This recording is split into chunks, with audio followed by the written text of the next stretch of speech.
Hi guys, this is Charles with DFI Gear and Flash Porter, portable photo, video, backup, and storage device. In this video, I'm going to go through the process of backing up from a memory card to the Flash Porter drive. Flash Porter can back up from CF cards here, SD cards, micro SD cards, and USB thumb drive or USB devices.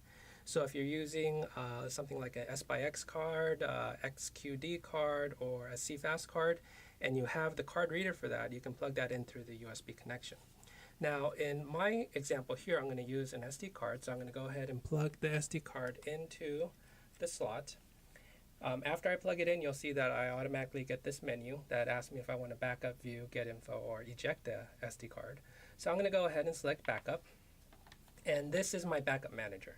So on my backup manager, I can select the source, which is going to be the SD card. I can select the target. It'll tell me information about each. I have an option to have it turn off automatically after the backup is done, so I can select that. So first, let me show you what's in the source. So you see, if I move the joystick up and down, my yellow cursor will toggle positions. So I'll go ahead and press enter in the source, and here I can select the source device. So I can select either the HD or SD. In my case, I'm going to use the SD card. And I can even select within the SD card if there is a specific folder that I want to copy from the SD card. You'll see SD card, my DCIM folder, and then within there, this is my Nikon D600. So I can select that specific folder, or if I want to go back, hit the back button, and just select the root level of the SD card, which is what I'll do. Now, to do the select, I tilt the joystick over to the right. You see the cursor goes onto the select button, and I press that. And now my source is selected as SD. The target here is on the drive, and you'll see it'll suggest a default folder location. It'll say HD backup 170821, and that is the year, the month, the date, underscore SD, which is the card type.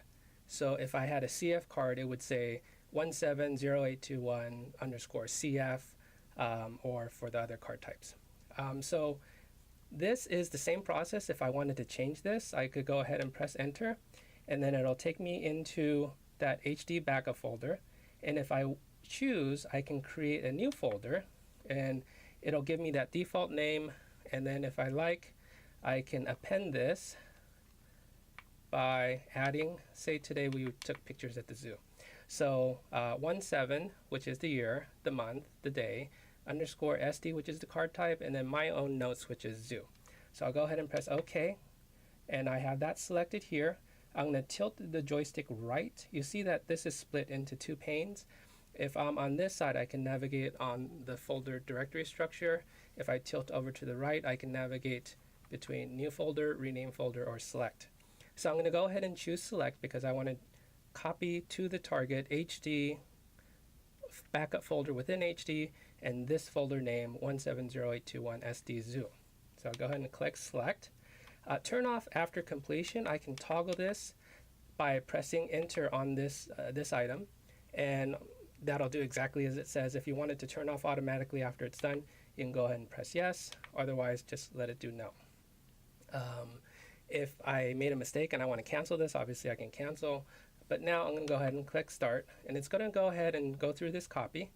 You'll see that there's a battery indicator up there, and that'll let you know if you're low on battery and need to connect to power during the copy. So that was the copy progress, and now this is copy summary. It'll again confirm the source of the copy, the target of the copy, the number of files copied, the capacity of files copied. There's a verification, and it'll tell you if it was successful or if the verification failed. The average speed of the copy and the total time. Now, if I want to see a log of this copy, I can go ahead and click on the log button, and then this will show me all of the files that were copied. If I'm done checking that, you can see I can go over here to pan to see more results. I press back. If I want to do view, that'll jump me to the folder of the target location, and I can do that and go ahead and DCIM there. Remember, I had this folder within DCIM, and I press back and back, and it takes me back to here. And when everything's all done, I can press OK. So now that that's done, I can go over to the SD card. I press menu. I select eject. The SD card dims, and now I can take out the SD card.